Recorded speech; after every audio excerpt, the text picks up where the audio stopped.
Hi everyone, welcome to the final episode of Maverick's Top Gun F-18. Although I had some difficulties, I stuck with it and I'm happy with the result. I think weathering more than anything else will give the plane its identity and express the builder's style. My personal style of weathering is to try to get the plane to look like a veteran combat soldier, dirty and worn, but still dangerous and ready to fight. For my method of weathering, there are some general rules I try to follow. Be very gradual and stop a bit early. Things could be going beautifully and you're just humming along. But sometimes, without realizing it, you cross a magic line and suddenly it just looks overdone. I use a variety of colors, shades, and styles. I also try to limit patterns and symmetry. Not all panel lines should be visible, and some panel lines should be a different color or shade. I like to mix up umber, gray, and on dark surfaces, I'll even use a bit of white. I also like to focus on panel lines and rivets near engines, fuel tanks, control surfaces, exhausts, and guns, since I feel like those are areas with more fluids and grime to get deposited. But areas with avionics, such as the nose cone which houses the radar, and avionics bays near the cockpit should usually be cleaner. Try to make the left and right sides slightly different. Also, try to avoid stark contrasts like heavy panel line and rivet weathering on a clean painted surface. Don't make all the streaks in the same direction. Have some horizontal staining to show general exposure to the weather, and airflow streaks to show fluids and grime being blown during flight. The top of the plane is more exposed to the sun and rain and probably has more stains and fading than the undersides. The remainder of this build should be fairly routine. I will paint and assemble the landing gear, exhaust nozzles, and canopy. Then I will apply the decals. Then I will add a few more streaks and spray a final coat of flat clear. Painting aircraft wheels has given me some frustration over the years, but I think I found a method that works pretty good for me. I get my circle template and I match the closest size to the metal portion of the wheel. Then I draw these circles in masking tape. Then I'll cut the circles out and use them as masks to place over the center of the wheels so that I can spray paint the tires. So I'm going to place the masks and then we'll paint the tires. Here I have the center masks placed, and now I'm ready to spray it with my trusty black primer and we'll see how it comes out. The spray painting of the tires is complete, and from a distance it looks pretty good. When you get closer, you can see some flaws. My masking wasn't perfect, but from a distance it looks pretty good, so I'm happy with that. I also applied wash to the landing gear. The pictures I saw on the internet showed a rusty type of deposit, mainly in the nooks and crannies, and I applied it in a very subtle manner here. You can only really tell when you compare it to a piece of sprue that I haven't applied the wash to. So again, subtlety is what I prefer here, so I'm happy with this result. Now I'm painting the exhaust nozzles. This center portion here has a fan on the inside, so I painted the blade silver, and I'm going to get the spots in between with a black wash to make the blade stand out. Looking at photos of exhaust nozzles, most of the ones I see on F-18s are white on the inside. I guess they're coated with some kind of ceramic. So what I did was I masked the outside and then I sprayed the inside with some white primer. So when it dries, I'm going to remove the mask, and on the inside I'm going to hit it with a rust colored wash and then maybe a gray makeup application to give it a little bit of soot. The outside I'm going to try to get a satin metallic finish and then a gray wash to get the soot in between the nozzle pedals. The masks have been removed from the nozzles, and now I'm going to apply the rust wash to the insides on the ceramic.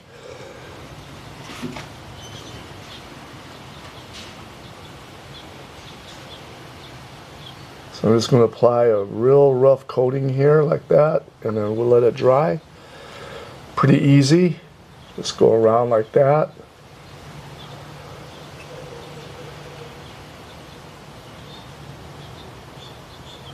and we'll see how it looks when it dries.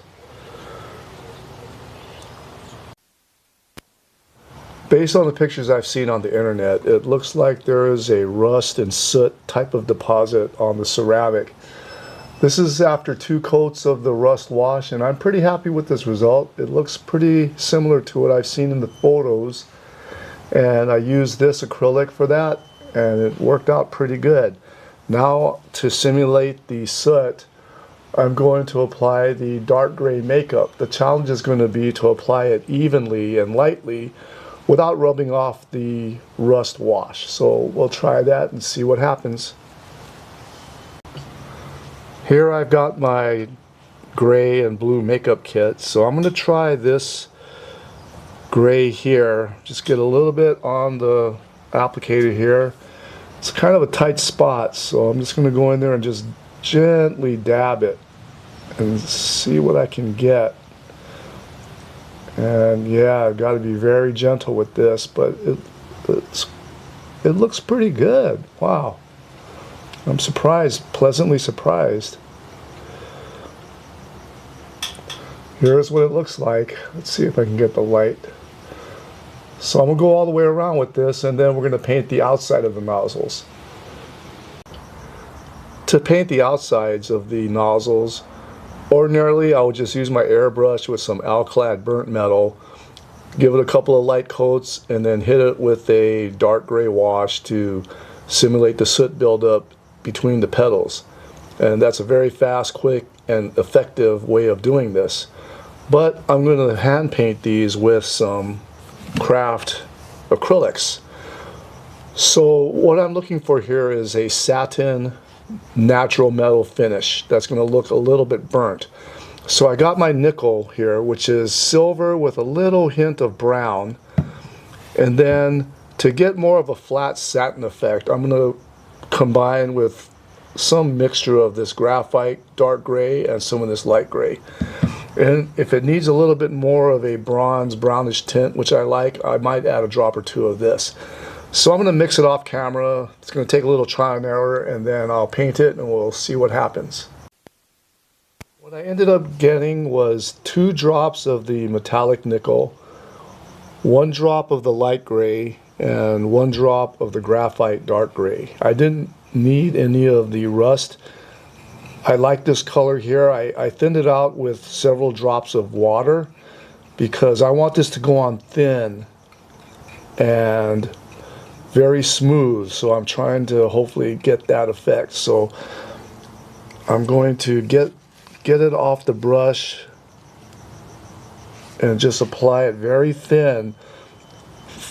With this type of acrylic, a lot of times thin, gradual coats is better if you want a smooth finish. So I'm going to paint this a little bit at a time, try not to get too much of it on my fingers, and then just paint one side, let it dry, then I'll get the other side. So we'll see how this comes out.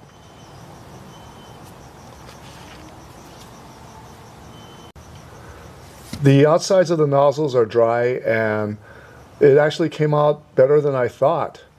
It's smooth and satiny, the color is even, and looks like the wash is going to go on pretty nice. So I'm pretty happy with this result.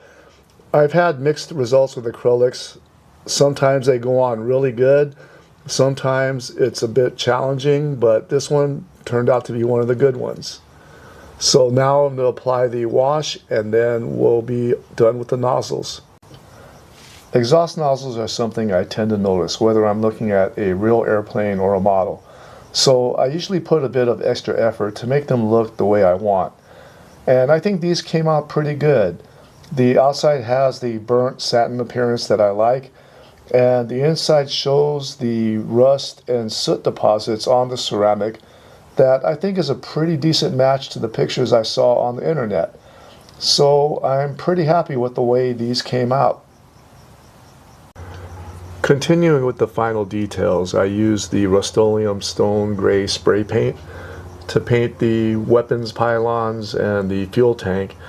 And today I had much better luck than before.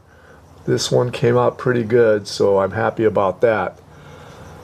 Canopies have always been a challenge for me.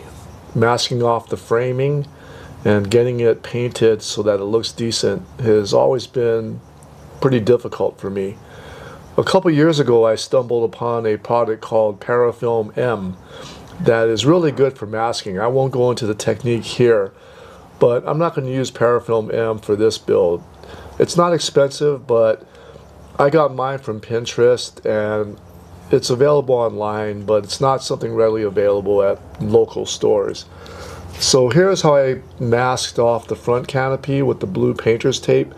I'm just going to paint the vertical frame along the back.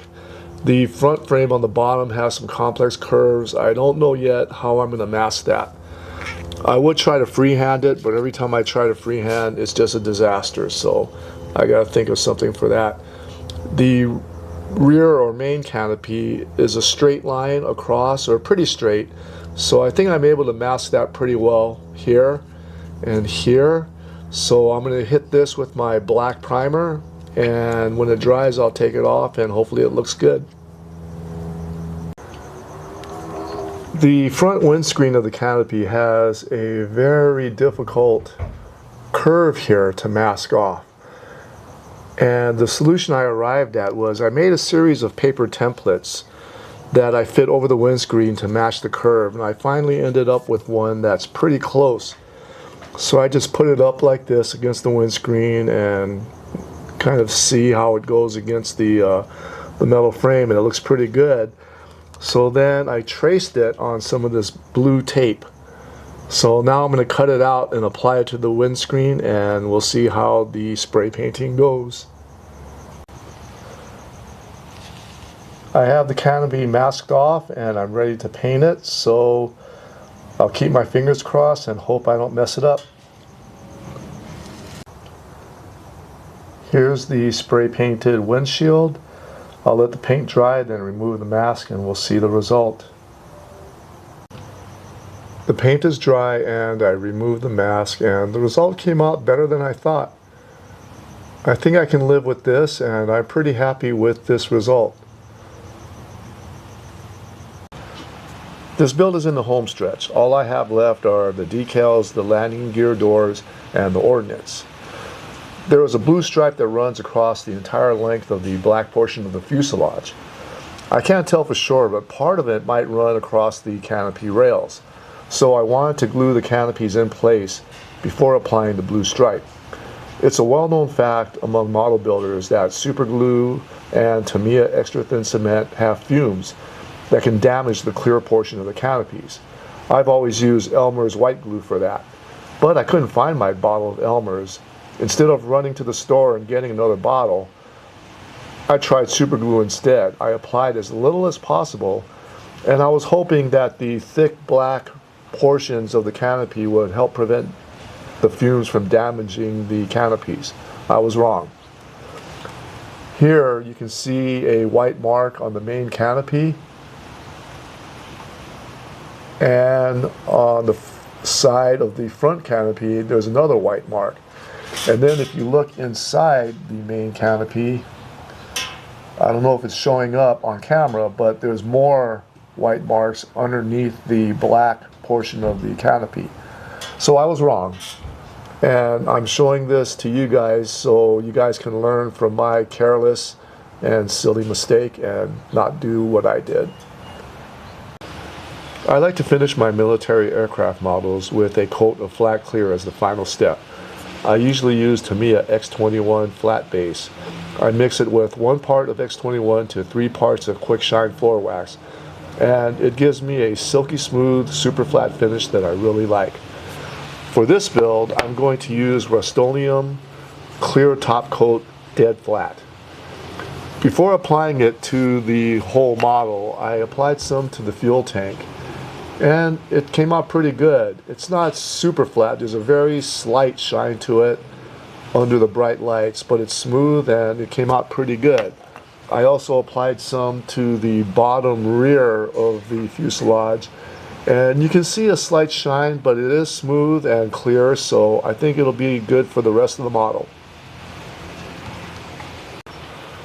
The bombs are supposed to be olive drab.